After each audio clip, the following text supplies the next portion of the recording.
Une collection de tableaux de pierre taillées. Spécialité florentine, la pietra dura est un assemblage de pierres semi-précieuses ajustées très finement. À tel point qu'à l'œil nu, voyez vous-même, les pierres qui composent l'ensemble ont totalement disparu. À l'origine de la collection, la plus importante au monde, le mari de Marie-Thérèse.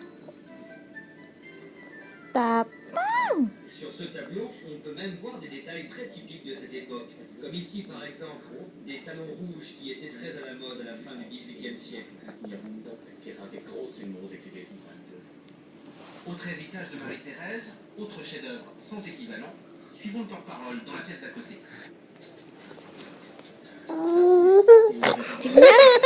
Paritan tapang.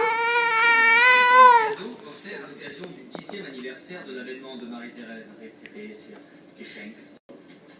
128 kilos, dont 50 d'argent, le témoignage d'une page d'histoire. Marie-Thérèse, à droite, et François-Étienne, son mari, à vive François-Étienne et Marie-Thérèse. En vérité, soit dit en passant, Marie-Thérèse n'est jamais parvenue à vaincre Frédéric, contre lequel elle combattit à 2 reprises. Elle réussit seulement à contenir son avance vers le sud et à maintenir l'essentiel de ses immenses possessions.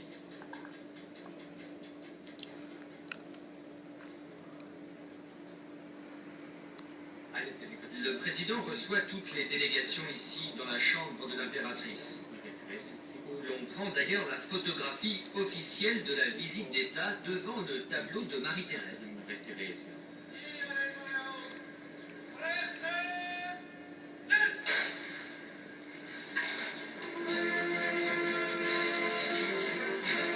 Illustration avec la visite officielle du prince héritier d'Arabie Saoudite, Abdallah.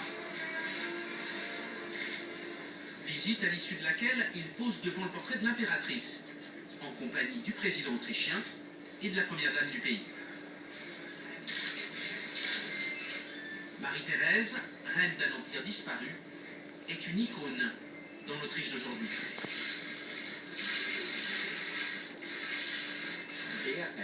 Pendant les entretiens privés, quand les délégations se retrouvent dans cette salle, on explique bien sûr que Marie-Thérèse est un symbole pour l'Autriche et qu'elle était une impératrice de première importance. C'est en quelque sorte le prédécesseur du président de la République d'aujourd'hui.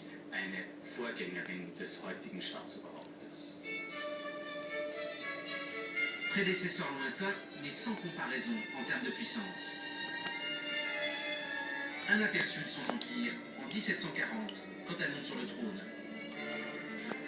Quelques duchés italiens, l'actuelle Autriche, la Bohême et la Hongrie, une partie des Balkans, de la Pologne, des Pays-Bas, la Belgique et le Luxembourg.